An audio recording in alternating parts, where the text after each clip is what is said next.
J'apporte mon témoignage en tant qu'accompagnante de la fin de vie de mon père et de ma mère.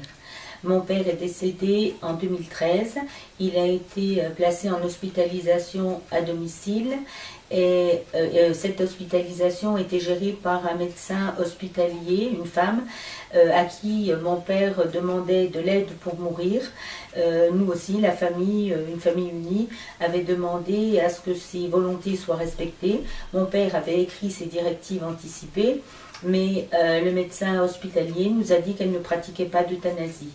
Il n'a jamais été question d'euthanasie, nous lui demandions simplement et confirmions la volonté de mon père de pouvoir bénéficier d'une sédation terminale.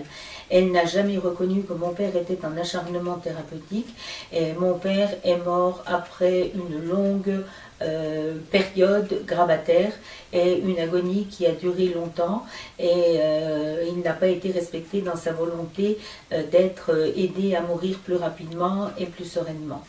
Et ma mère est morte par contre en janvier de cette année.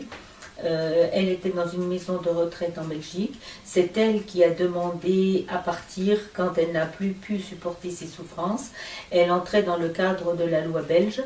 Sa mort a été sereine, a été rapide et elle nous a laissés tous très sereins.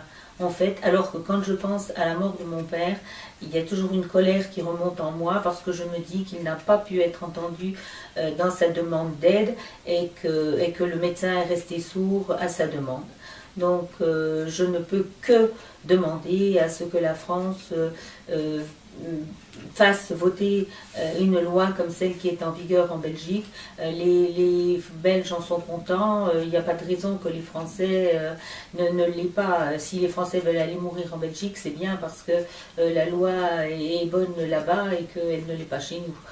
Voilà, tout ce que je peux dire, c'est qu'il y a une sacrée différence entre une mort en France mal gérée, pas écoutée, et une mort en Belgique où on respecte beaucoup plus la volonté des malades. Voilà.